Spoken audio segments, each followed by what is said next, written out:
0806. Now, Shane mentioned there that the latest residential market review from leading property advisors D&G says that the average price of a second-hand home is about to hit $600,000.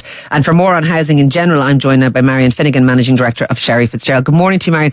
Before we get stuck into housing in general, how did that sort of topic that we were just talking about there, water supply, the head of Uisce Éireann basically saying our water supply is in desperate, dire straits, and that not only are we barely managing to supply water as needed currently, that there is no scope for growth at all. Is water and the ability to connect to water a huge barrier to developing more housing stock, do you believe? 100%, Ciara, and I think Jerry's article in the paper today really is quite profound. It's not the first time he said this. He hasn't just come out now to say there's an emergency. He's been saying and pointing to this challenge for quite a period of time.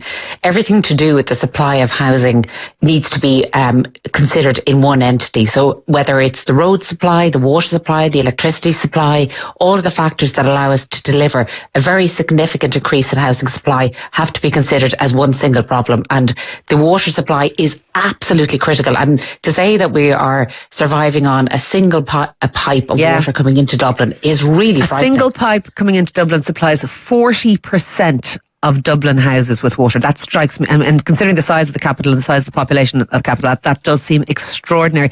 So are you saying that, because we talk about supply all the time being the cause of property prices rising, but are you saying that there are infrastructural sort of bottlenecks that are making it very difficult to increase supply, even if we want to do that? Absolutely. We've always said there isn't a single silver bullet that you can apply to allow housing supply to increase. We need to address all of the factors underpinning that infrastructure. So it is about water, it is about roads, it is about the wider network, it is about ensuring that if we're developing on land, that it has the services in the area to allow those people to thrive. So it's a multitude of factors. When you see things in the past week alone where you're seeing land be dezoned, which had planning permission for development, I mean, the mind boggles as to how there's not connected thinking on what we need to do to deliver the housing supply, because as Jerry said in that article, there's an emergency in terms of water supply, but there's a critical emergency in terms of housing supply, and I'm not sure that message is really landing. Yeah, it does feel like there's a lack of urgency. Other factors that are affecting supply, what would you, if you could sort of have a list of the things, if you had a magic wand that you would wave, what are the other problems with housing supply currently?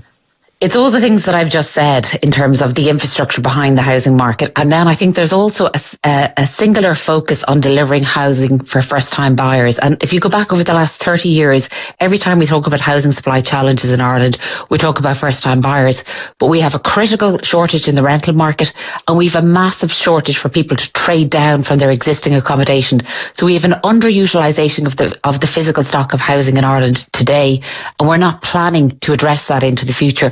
We keep talking about building houses under a certain price point in the greater urban areas or the areas adjoining the greater urban areas for first-time buyers. And if we don't consider the need for all elements of the market, we're never going to get this right. And that trading down, you think there's a huge dearth of properties available for people trading down? I presume that's very often older people, and we have an ageing population, so I can only imagine that demographic is going to get worse.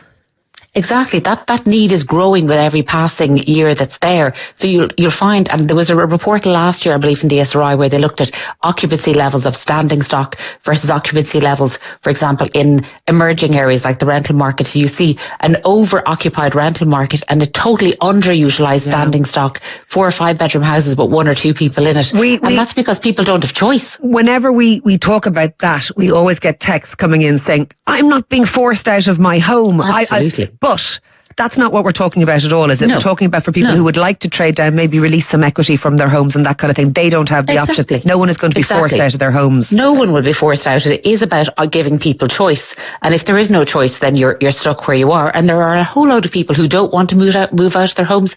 That's absolutely fine. But there's an equally large group of people who do, but they don't have any options available to them. I saw some stats during the week, aside from the €600,000 now for a second-hand home in Dublin, that's going to be the average price.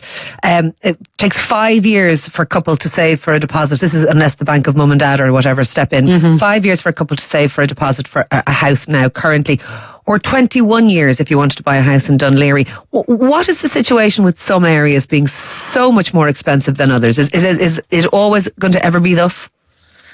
And it will. I mean, all of us that are now probably living in our family homes, the first home we bought wasn't probably in the location that we wanted to ultimately live in. So you trade through a marketplace. There's always going to be clusters of very expensive locations. But what we don't want to occur, which is what we've seen in the last 2 years, is where lower value locations are suddenly appreciating at a greater rate because the choice everywhere is more limited. So we're now seeing a very, very unusual trend in Irish housing where for much of the last 2 or 3 years, more of rural Ireland is rising at a greater pace than the urban centres, and that really points to the fact that we haven't had a distribution of housing development across the entire country. So a bit like you asked me earlier, what are the challenges? We need to ensure that the distribution of housing is more evenly spread throughout the entire country. That's a national plan for housing, and that requires a huge effort on everyone's part. Otherwise, we're going to find that it's not just Dunleary, Rathdown.